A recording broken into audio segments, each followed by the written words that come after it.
Welcome back, or if it's your first time, I'm glad to have you here. I'm Matt Fendora, and you're tuned in to the Choose to Live, Love, and Grow podcast, where we journey together toward becoming the best version of ourselves. Using mind, body, heart, and spirit as the anchors of our podcast, join me as we set sail into the depths of self-discovery, unraveling the interconnected layers that shape our growth.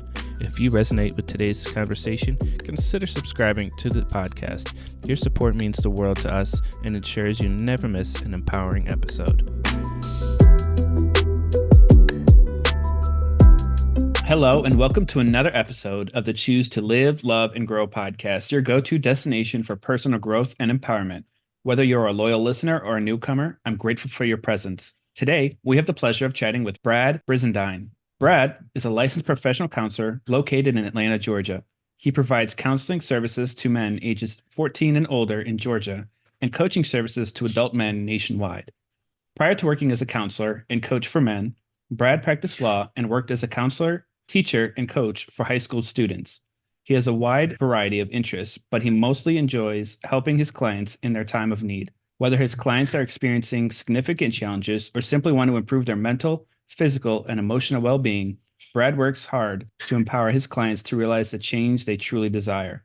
Some of Brad's proudest accomplishments include applying for and graduating from college, law school, and graduate school, making the Georgia basketball team as a walk-on while he was in college, making a bold leap of faith, and transitioning from a lawyer to a counselor.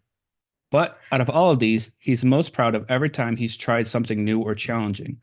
No matter the outcome, taking action and doing something new and different is hard, and he's proud of himself each time he puts this into practice. What makes Brad's heart sing? He loves helping people in their time of need. Life is hard, and we need others, friends, family members, and counselors. He loves being able to help people heal, grow, and change, and keep fighting the good fight. He also loves solving problems and competing in healthy ways. Without further ado, here's Brad. How are you doing today, Brad? Hey, Matt, I'm doing well. Thank you for having me. That intro was amazing. Thank you for the gracious introduction. That makes me sound way more accomplished and important than I feel on a day-to-day basis. But thank you for that. Just like you said, I'm here to support you, that way you can continue your good fight, right? Sure. So thank you. I'm excited because you have such a unique career path to go from being a lawyer, going to law school, and that being, your path forward, but then that transition of moving from lawyer to a counselor. And I would love to start off with that. And first, why law? And then what made you make that transition to becoming a counselor instead of a lawyer? Sure. Thank you. I believe it or not, I've answered this question a pretty good number of times in the past. I got a lot of funny looks years ago. It's probably been about 8 or 10 years now since I made the transition. So around that time, I got a lot of funny looks and had to do a lot of explaining. I'll give you the medium length answer here. Obviously there's a longer version with 10 different factors. There's also a short one if I really don't feel like talking about it. But the medium length answer is that I got into law originally because it ran in the family. My father was a lawyer and actually was a bankruptcy judge for a number of years. And so originally I swore off law school because I saw that it could be demanding, challenging. You needed to go to more school. So growing up, I always said, oh, I would never do that. But as my time was running out in college and I was considering my future, I thought I'd give it a try. And so I picked up an LSAT book and actually really liked it. There's a lot of problem solving that goes into law and a lot of analytical and critical thinking. And so I thought I would enjoy it. So I signed up, I took the LSAT, applied, and got into the college and the law school that I wanted to go to, and really enjoyed the law school experience. I love to learn. I still love to learn. I read a lot on my own. But during that time, it was a really formative time to me. And when I was in college, I probably did not apply myself fully. I probably was not as mature as I should have been. And so law school was kind of my coming of age experience to really challenge myself, to learn, of course, how the law works, and then to get prepared for, kind of adult life in the real world. And when I graduated, I took the first and best job I was offered, and that was to practice insurance defense litigation here in Atlanta, where I still live. And the practice of law, or at least the type that I was practicing, was not nearly the same as my experience in school. It can be for anybody who's practiced law or has known someone who's practiced law. Obviously, there's a lot of different variations and specialties. but it can be a quite a demanding practice, and it's probably not as sexy as they make it seem on shows like Suits and courtroom dramas and things like that. So after a few years, I really did realize, even early on, my first couple of weeks and months, I was like, this is not what I thought it would be. I didn't feel, passionate about it. There was parts of it that I enjoyed, but I started thinking, wow, I don't know that I would feel passionate about doing something like this for the next 20, 30, 40 years of my career. So early on, I actually got some career counseling and coaching, which kind of helped to unlock some of my other preferences and interests. And one of them, I kind of set it aside, but I did some career coaching and inventories. And one of the ones that popped up was psychology. And I never really thought about it. But years later, when I was ready to make a transition, I kind of revisited that intervention and I considered psychology. I started reading a few books on psychology. I actually was reading about the investment strategies related to psychology, but then stumbled across a book or two that was just pure counseling and psychology, and really fell in love with it in the way the mind works, the way our heart, mind, and soul are all interconnected, and how we can be healthy and well. And so I was personally inspired to commit to it. I'd also been to a bit of counseling the year or two leading up to that, so I was kind of familiar with what the day-to-day probably looked like.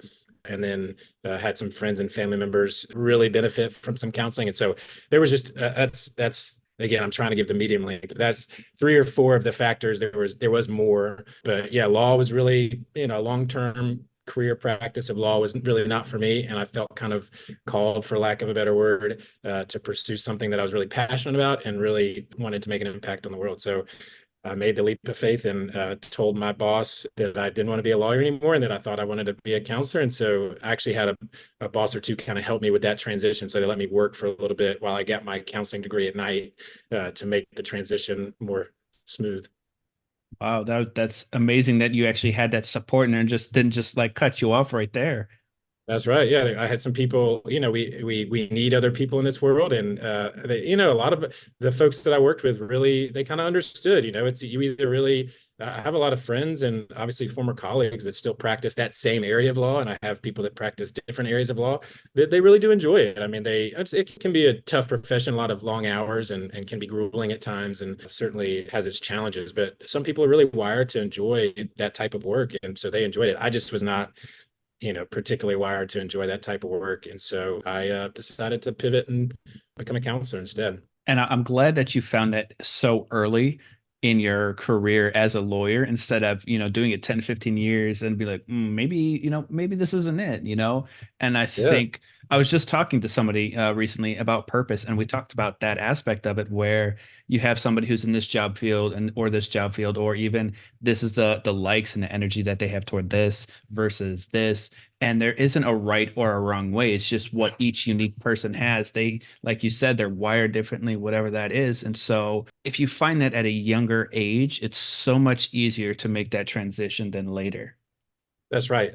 And I was fortunate.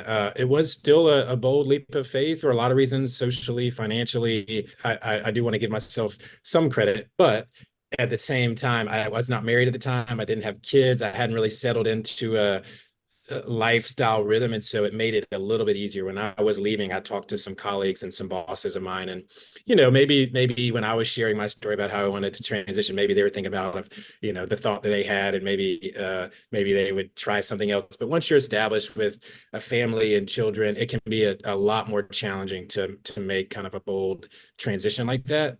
So I was fortunate to still be relatively young, single and without children. And so that made it was still risky, but it just made it a little easier. So Mhm. I was thankful for that.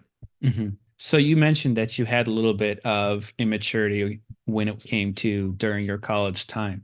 Do you think that's one of the factors that led you into focusing on young men for your counseling?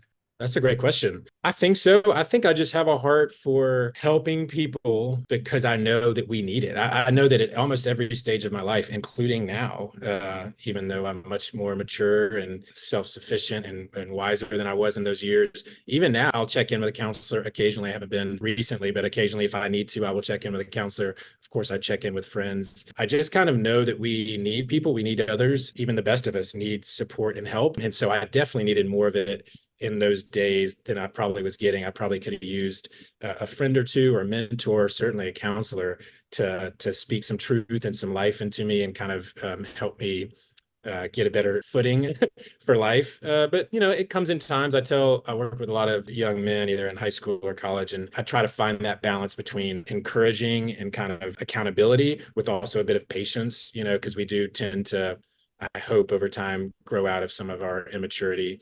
And so in my practice, I try to strike a balance between that. But I certainly do have a heart for people who are not reaching their full potential, either because they're just immature and they just kind of need some perspective, or they're having like a real serious mental health challenge. And so they need support in maybe a different way. So yeah, that's a great, I've never really thought about it, but that's probably why. So there's so many words that we toss around when it comes to professions, when it comes to mental health. So can you explain the difference between what I like to call the big three, the therapist, the counselor, and the coach? Can you explain the similarities and the differences between those three? Sure, it's a great question. It took me a long time to figure out myself. You can find some of the answers on Google, but and maybe now with better AI, maybe it'll streamline that information. But essentially, my answer is that I consider therapy and counselors synonymous. So I just use the word counselor because, well, it's in my legal designation, and but the state of Georgia has deemed me a licensed professional counselor. So that's kind of where I get it from. But I also think it has personally, and I've shared this with others, and I've had people disagree with me, but I think counseling has a little bit less of a stigma than therapy. I think therapy the term has been around for maybe a bit longer and is a bit more widely used. And so I work with only men. And so I try to make the work that I do the least stigmatized as possible. So I prefer the term counselor or counseling.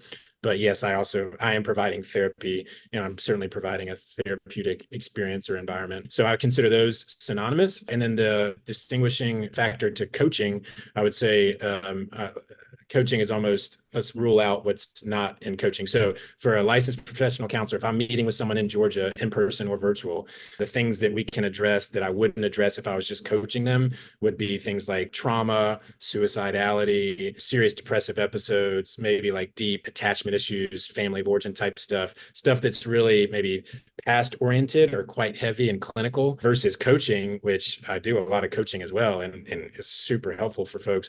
But for those clients, we're talking, present, solution focus, future focus, goals, purpose, relationships, health and well-being. So we avoid some of like the heavier stuff that would be ruled out from a clinical perspective. But as you might expect, there is a lot of overlap. So yeah, there are definitely provide coaching services, and probably even a few coaches out there that may be doing some counseling unintentionally they don't know about. But as long as people are taking I would say safety is really the critical issue there, is like making sure that clients are not struggling with suicidal ideation, depressive episodes, or any kind of unresolved trauma that could certainly be pretty heavy. So personally, I think that everybody should go to therapy. However, I understand that not everybody believes that. So at what point should people go see a counselor? That's a great question. I tend to agree with you as well. I mean, I think everybody could benefit from it in some ways, but I don't think everybody needs to be in therapy.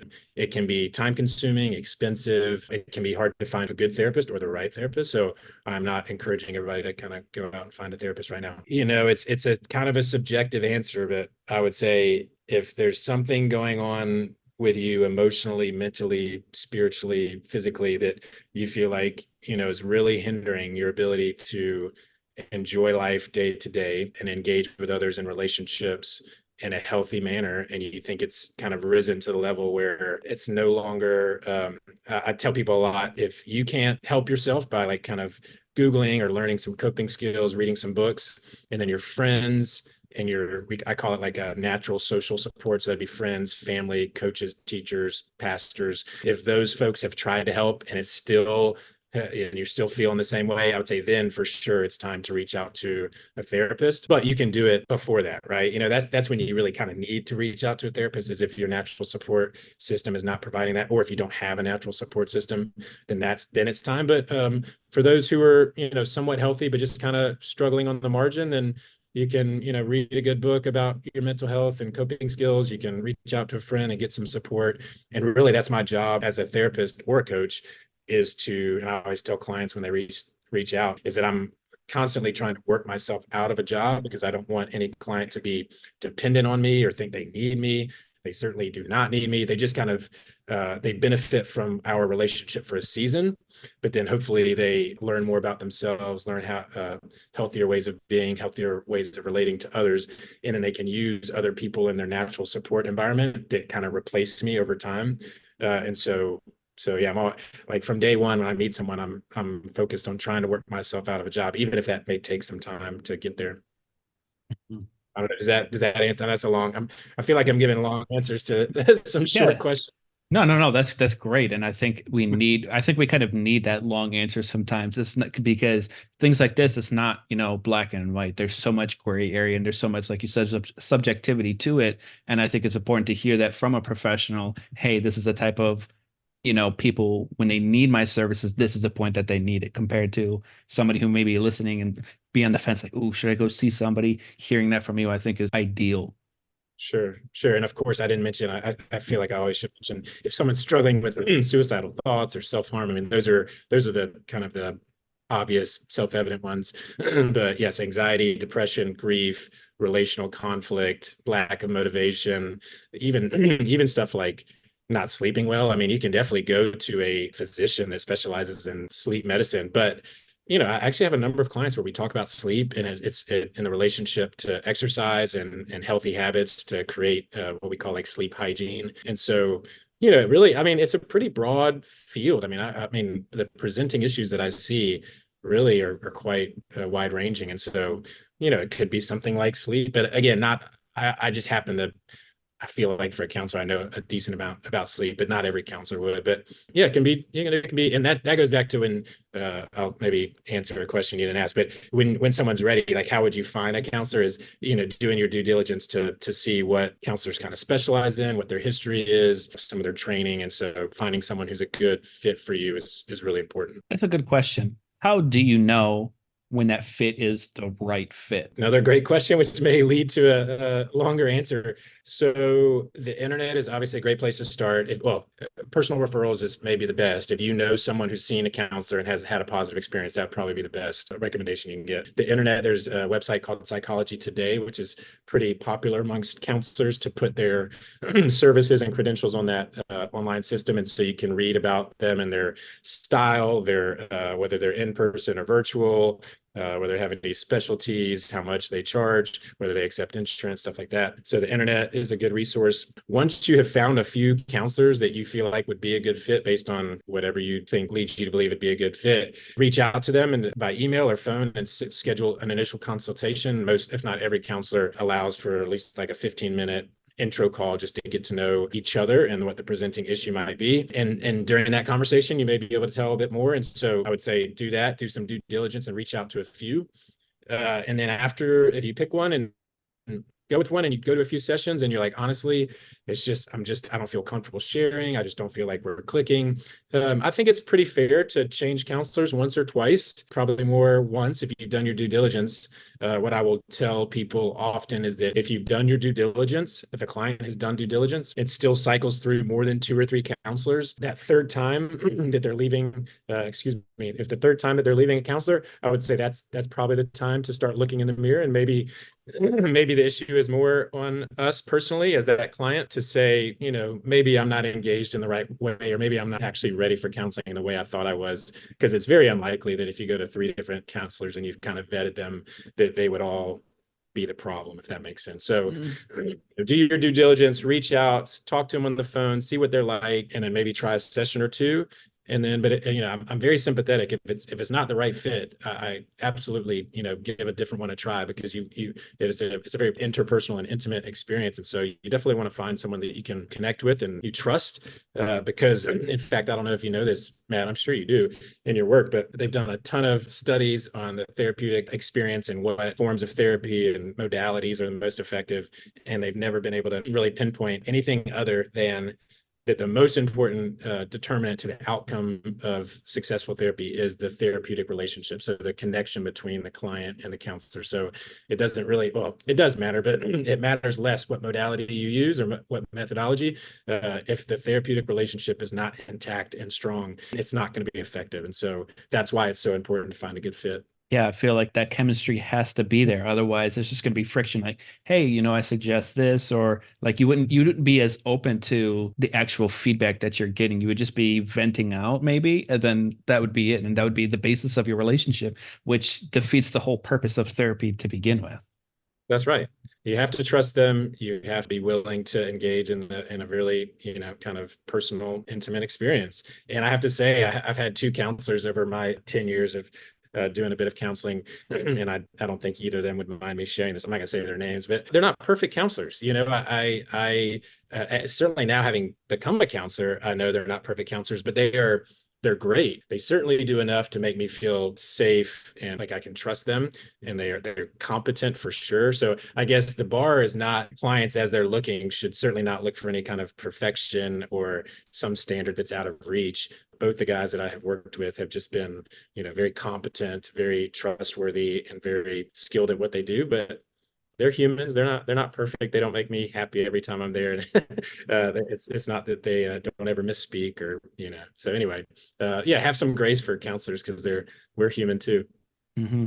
And I think that's 100% a fantastic note is, yeah, like we're all human, we're all imperfect, and you can't, if you're expecting the standard of perfection, you're going to be let down because they have the reason they connect so well to you, and the reason you guys connect is they've gone through it already. So they know what it's like. And so they're actually speaking from experience when they're actually talking to you. And it's not, hey, I read this in this book one time, so you should do this. It's, hey, I maybe I apply this technique. I went through the same thing you're going to. And so that's how you create that connection with a therapist, a counselor, or a coach, whatever. That's right. Yeah, spot on. Yeah, we are. Yeah, our great. There's a. I don't know if I'm gonna be able to quote it perfectly, but there's a quote in a book that I read a couple of years ago by an author. She's a therapist named I think her name is Laurie Gottlieb, but she wrote a book called Maybe You Should Talk to Someone. I think, and she said the greatest credential that therapists have is that we're card carrying members of the human race. I think something like that. Don't quote me on that, but yeah, that's how I feel. I mean, when I'm talking to clients and when I'm connecting with them, or I'm sharing a way of doing like a positive reframe or some kind of technique that I'm doing. I mean, I've never shared anything with a client that I haven't tried myself, considered myself, can't relate to as a human. And so, yeah, it's an interpersonal connection for sure. So backtracking just a little bit, when we were talking about the point in which to go see a counselor, you mentioned the mental or emotional hindrance when you feel like there's that pushback. Yeah. How do you know? How can you recognize as somebody who needs, maybe they have a stigma about therapy or whatever? How do they recognize that there is that block, that's that resistance there, that they should go see a counselor to help them with that? The best answer, I think, is just someone gets so tired of feeling the way they felt or, struggling with the same thing over and over again. I guess in some ways, mental and emotional help could be compared to like addiction in the sense of, folks that struggle with substance use disorder or addiction, at some point, they kind of say enough is enough. And I'm going to reach out for help. I'm going to go to an AA meeting. I'm going to reach out to a counselor. I'm going to stop drinking. I'm going to reach out to a friend to hold me accountable. You just kind of get tired of living the same way and feeling the same way. And you've tried other things. Maybe from a use perspective, maybe you've tried harm reduction and it's not worked. Maybe you've tried giving it up on your own, hasn't worked. So you reach out for help. And so I'd say mentally and emotionally the same. I mean, I certainly encourage people to kind of in my intro, like fight the good fight, try to use their own strength and resilience to battle through tough times. Like no doubt that would be a positive thing, and that we shouldn't necessarily reach out to a counselor or therapist for any small little thing, just to go talk to someone. So I'm not encouraging people to like to run to therapy, but if you've been feeling a certain way for a while and what you have done to try to overcome it and move through it has not been effective and worked, then it's time to reach out for some help. And I think I certainly think the stigma of counseling and therapy has dropped considerably over the last 10 years. I would not have predicted that when I signed up to become a counselor. It was not the same kind of climate or culture at the time. I still think there's some remains for men, but I think that's being alleviated a bit, in the last couple of years as well. I try to share things on my website occasionally. I don't update it as much as I should, but anytime I come across something really powerful that moves me, I'll share it. But just this past summer, maybe it was 2 summers ago now. I think it was last summer. I like to golf. I don't get too much anymore because I have young children, but in my younger days, I used to like to golf, and so I follow some golf. And the Pete, there's a lot going on with professional golf right now. It's a big mess. But the head guy, Jay Monahan, was going through a ton of stress and pressure last summer. And after they reached a very controversial deal, he actually took about 6 weeks off and got some support. I don't know where he went or what he did, but I do know that he went on. I've heard the story. I think I posted it on my website, the story in an interview where he went on a walk on the beach, I think, with his wife, and he told her, like, I need help. He's like, this is a guy that's making, I want to say he makes like over $10 million a year. He's at the top of that pyramid. He's done obviously very, very well for himself. He's negotiating with some of the most powerful, wealthiest people in the world. And yet, during a time of extreme stress and pressure, he was, I would say, man enough to say, wow, this is not working. I'm not okay. I need some help. I don't know what he was thinking. Maybe he was, I don't know if he was, just really anxious. I don't know if he felt, I don't know how he felt because I haven't talked to him, but whatever he was feeling, he felt like he needed help. And I was really encouraged to see that when I read that article. And I hope more people will do that from all walks of life, no matter what, position you have in the world, that when it's time for you, when it's not going well, you feel like you could really use some help, reach out. I already know once we're finished with this episode, you said my favorite part of what this episode is going to be, and it's something that I think like it needs to be repeated. Like people need to understand. You said man enough to ask for help. Yeah. It is so important because as men, I was taught you don't ask for help. That's shaming your name. Like, oh, it's the power of your name and things like that. When it was never the power of your name, it was, hey, you're putting yourself in a vulnerable position, and it's something that you have to recognize. And that takes a lot of strength to admit, hey, I'm in this vulnerable spot. I don't understand this. I need help. And if we can start making that connection of asking for help and man enough as synonymous, I think we're going to break through those stigmas of mental health for men. That's right. Now, I'm curious. I don't know if I'm allowed to ask you questions, but I'm curious in your experience of service, if you have seen that in the military lifestyle, like, has there been any change? Because I will often brag on the military when I'm talking to clients. I did not serve myself personally, but I will share very positive either stories I've heard or I don't know, anecdotes I've heard about the military when it comes to emotions and man enough. I'll say something like, I feel like my experience of either meeting people or watching things is that folks in the military do maybe compartmentalize a lot, but they know when they need to like fight and be on mission, but they also know how to, I feel like, grieve when they lose someone or when they go through something difficult. Like, I feel like I've bragged on you all, service folks, to say like you do a better job, I think, than some people that are not serving to like reach out for. But I don't know. Tell me, am I on point with that or no? Am I? Yeah, tell me your experience of folks in the military, serving in the military, how they handle grief, loss, emotions, and would they agree with like man enough to reach out for help? So there's two different aspects of that. I think when it comes to the grieving for people, I think because we're such a tight-knit community, that grieving process is there because there was so much camaraderie that we had for each other. People go around with like literally wristbands of the people that have died in battle or whatever, of their friends and people that they shared all these memories with. So I think that part is there. I think the asking for help part is still very, very far from where we need it. And I could speak specifically on my job was in the military, was air traffic control. And so if you admitted that you even had a thought of suicide ideation, you had the potential of losing your job. And so Mm. because that potential was there, people just kept quiet. And unfortunately, there were so many people who didn't ask for help because of that. I lost a friend of mine because of that. I've seen people who went through that where they admitted to it and they had to go through this long, excruciating process just to be able to do their job again. So now, in my sense of my job, you're now taking away the thing that's might be the most important thing that they have left to their identity, that they feel is their identity, is who they are being in the military and that job that they have, and now it's being taken away from them. How are we really taking care of that? I've also seen things on the flip side where people use that as an excuse to get out of the job too.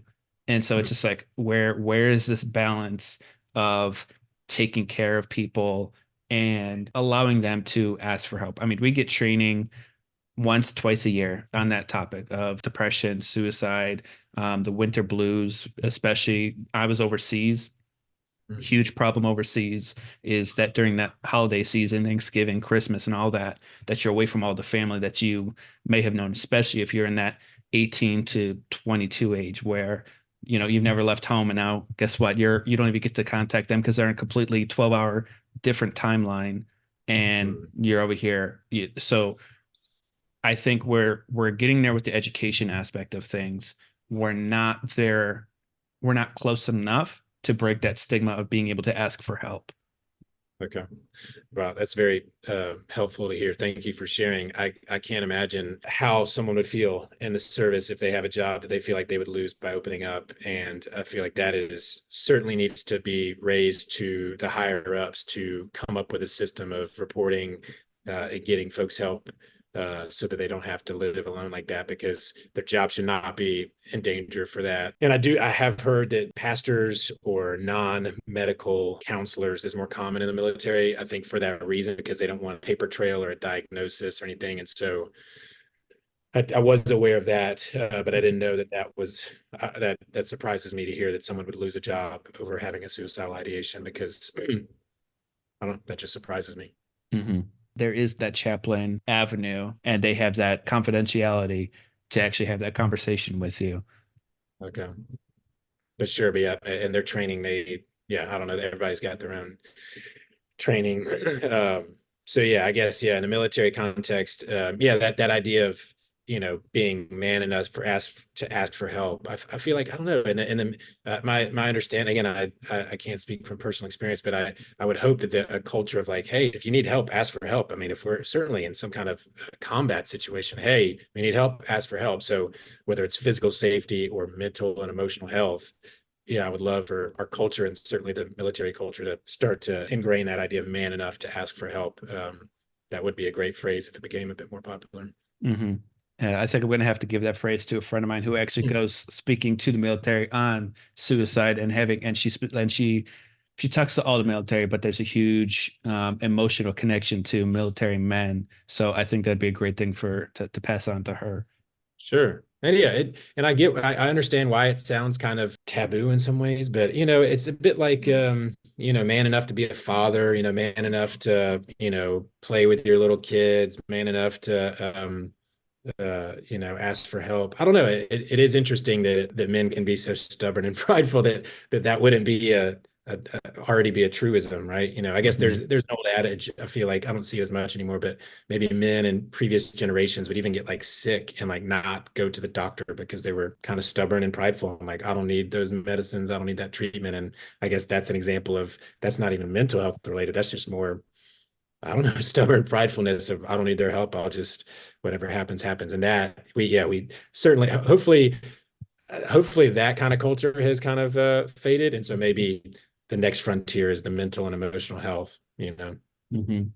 I hope so. Hopefully, yeah.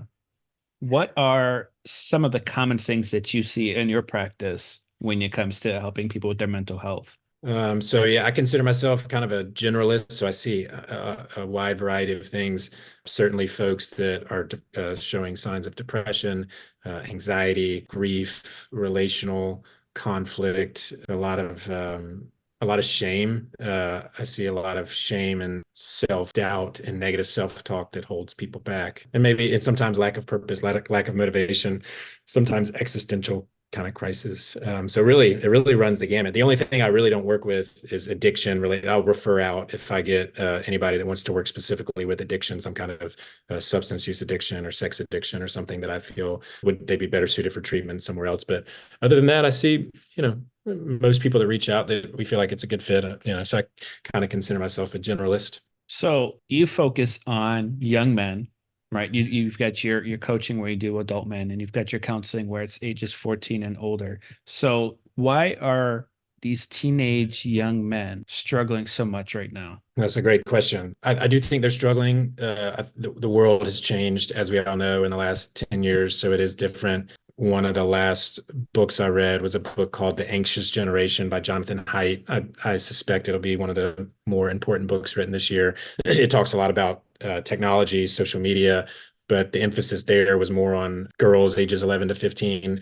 Social media tends to be a bit harder on them. Boys tend to struggle a bit more with video games and pornography, and that just the world that we grow up in, that they are growing up in, is a one in which it's really hard to build the healthy resilience and self-control and delayed gratification that was required for almost every previous generation. So you can imagine, just even if they're not addicted to technology, just the idea of being able to watch anything at any time, anywhere, or learn any, or find a fact at any time, anywhere, as opposed to just the idea of working memory and having delayed, like, oh, if I want to know something, I'm gonna have to ask my mom or dad later, or my grandparent later, like what the answer to something is, or I just think we just have such instant gratification that it inhibits a lot of the skills of life, which is patience, learning to delay gratification, learning to work through things when they're hard. And you have to start with small challenges, but then those grow into larger challenges. But you know, we live in a pretty affluent society with a lot of access to a lot of things. I mean, it's hard to find real challenges these days unless you're, really on the lower end of the socioeconomic stratus, or you kind of seek them out intentionally, like, challenges. So, I don't know. We just live in a very interesting culture with technology, and I think men really get a lot of pride out of a struggle and overcoming a struggle and a challenge, and some of the young men kind of escape into video games and pornography, and it's not working out well. So how do we work through that? So how do they work through that? And then as let's say as a parent, how do we help young men with that as well? Sure. So yeah, while their brains are still developing, I would argue, and while they're still just maturing generally, I would certainly argue for limiting access to technology. I don't have, Jonathan Haidt in the book lays out some norms he would like to see adopted, which were no smartphones before high school, no social media before 16, no phones in schools. I think that one would be super easy to adopt, and would be incredible to see kids be able to up through high school, go to school and drop off their phone in the locker at 8 a.m. and not pick it up till 3 p.m. That alone, that's probably the easiest change out of all of them, and would Hmm. be helpful to give them a reprieve. Of course, that would include video games and stuff like that as well. So limiting technology and letting them be kids. I mean, one of the last norm that he's advocating for is more outdoor free play, which he borrows from a book called Free Range Kids, which I think I haven't read it yet, but he quotes a lot and just says that we really thrive, especially boys, but everybody thrives from just being outdoors, playing, making up games, rough and tumble play, kind of adventuring. He shows the picture in the book of a playground from like the 1950s. I think it's undated, but you can guess it's probably in the 1950s versus a playground now. And the playground, you wouldn't believe the picture in the book. There's ladders that are going up. It looks like 15 or 20 feet, and no safety rails, no padded landing area. And of course, all this is dictated by injuries and liability. But he would actually say those injuries are good. Obviously, if someone dies or has a life-changing injury, obviously that's not good. But he would actually say that the broken bones, the scrapes, the bruises are actually literally good for us. And so like getting outdoors, hiking, playing, unsupervised sports and stuff like that, he would say all that stuff is really good for us mentally, emotionally, developmentally, relationally, much better for us than video games, pornography, social media, all that stuff. So as kid, and then of course we're never going to put the genie back in the bottle. We're going to have this technology. I'm glad we do, because we're able to do this podcast. Hmm. But we're also adults, and we know how to regulate our use better. Some of us still struggle even as adults with regulating our use of technology, but we have a fighting chance. The boys under 18 to 25, certainly girls in those middle school years, like they don't really have a fighting chance when it comes to these addictive technologies. And so giving them space to kind of grow up and learn how to be a kind of a healthy adolescent before giving them these devices and access to stuff that is just different than humans have ever had. Hmm. I think those are honestly great points of great solutions, potential solutions to actually work through it. And I think just adopting one of those strategies would help significantly with everything that teenagers are dealing with right now. Yeah, and he makes a good point. I hope people buy into it. I've gotten some pushback as I've shared the book with a number of friends and colleagues, and some people push back, and for various reasons, and I get it. But he would say all of his recommendations are free; they don't cost anything. It's he calls it social norms, like these are collective action problems, kind of like the tragedy of the commons. And if everybody would just kind of get on board and say, "Hey, starting now, we don't give smartphones to children under 15."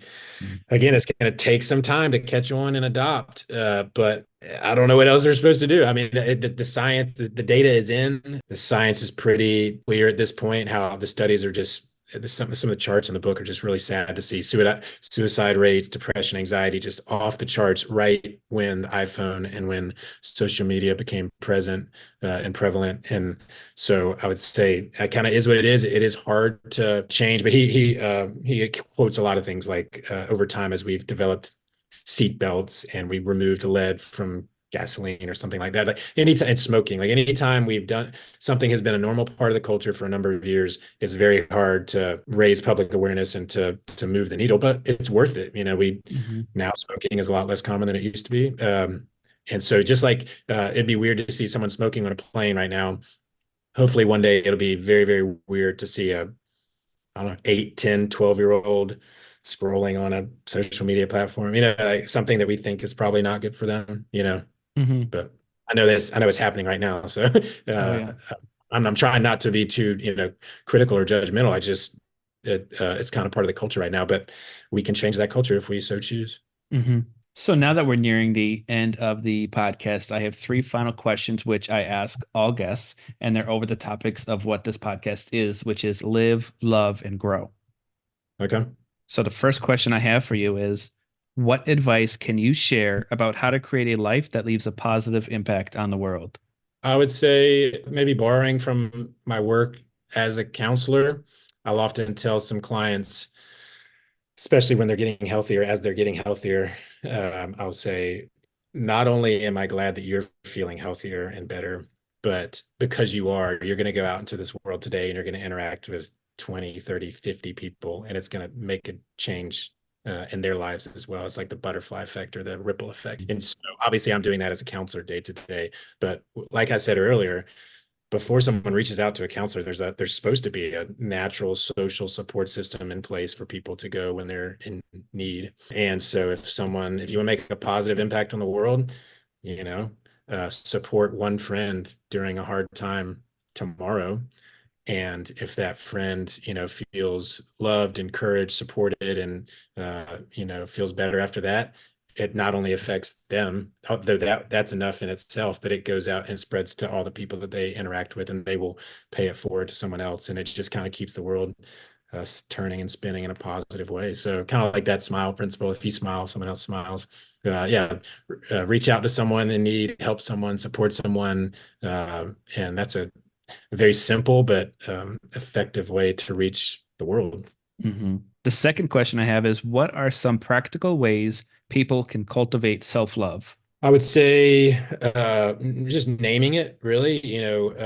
Sometimes our culture is pretty self-absorbed and narcissistic these days, so maybe it's not as appropriate. But I would say I think can be in some circles there can be some hesitancy to like name positive things about yourself, things you're proud of, kind of like in your in the intro, like things that I'm proud of. It's not arrogant to say things that you value about yourself or qualities you like about yourself. So, if you feel like you're struggling with self-love or self-worth, naming them out loud to yourself or journaling them, writing them down and reminding yourself really is what we need, is to remind ourselves of the ways in which we care about ourselves, love ourselves, and things we've accomplished.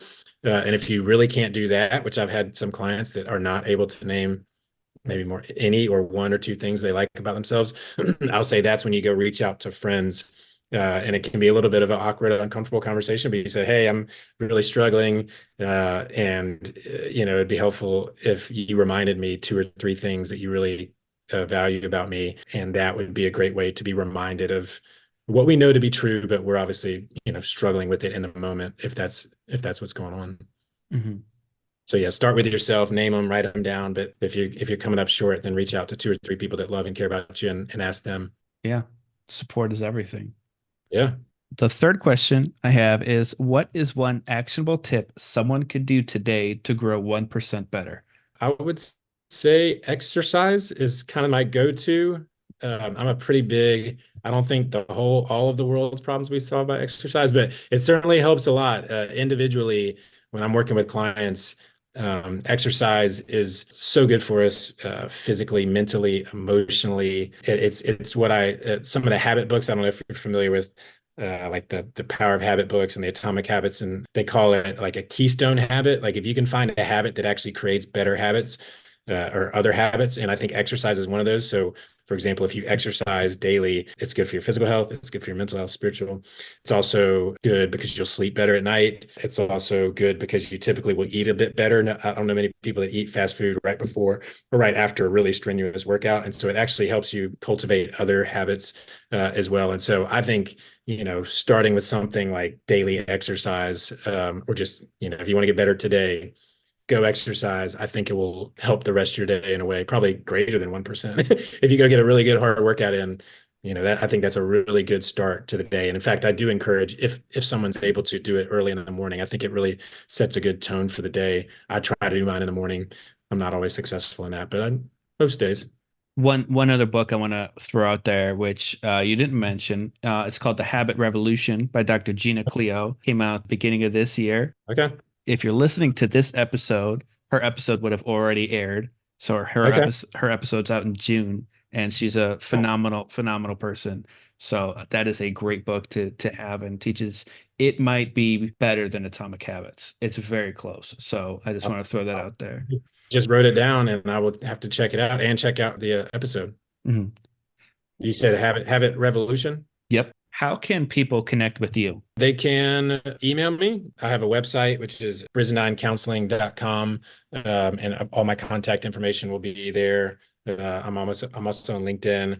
This podcast has also inspired me to be more active on social media. I've not been on social media platforms for the obvious reasons that I try to be as minimalistic and not techie as possible, but everything can be used for a positive thing. So this has reminded me that I need to be a bit more active on social media. So maybe coming soon will be a Brizendine Counseling social media platform to connect with. But for now, just email, which would be Brad@brizendinecounseling.com. I'd be happy to chat and connect about anything, books, reading, counseling ideas, or certainly like a coaching client or counseling client if you're in Georgia.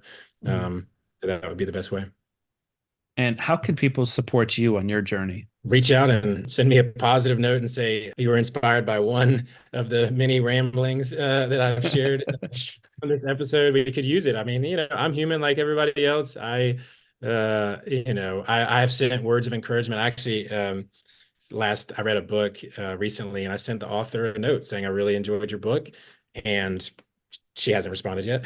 I'm sure she gets a but if she gets it and it brightens her day, I want her to know that I really enjoyed her book. And I know she's human just like me, and she put a lot of work into that book. So I emailed her. So yeah, if someone wants to send me a kind note, they're welcome to say thanks. I learned a little something from what you rambled about. So that, or yeah, just reach out. I'm human just like everybody else. Mhm. Well, Brad, it was really great having you on the podcast. It was very conversational, which is the thing that I really enjoy is like we actually could, share that conversation and kind of allowed me to speak as well when it came to, which was a fantastic question, by the way, about the military aspect of things and how that mental health process is going. And I just want to acknowledge you for all the hard work that you're doing for young men because, this day and age, young men definitely need that support. So thank you. Yes, well, thank you. Thank you for having me, and thank you for doing this podcast.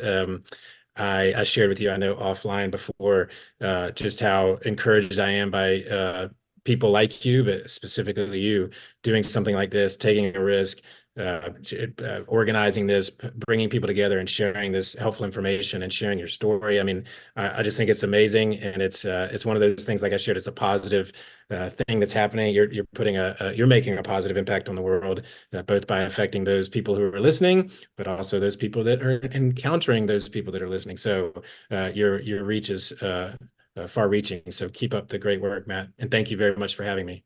Thank you. I appreciate the compliment. Thank you for listening to today's episode of the Choose to Live, Love, and Grow podcast. I hope you took something away from this episode that you can implement today just like I did. I'd love to know what your biggest takeaway was from this episode.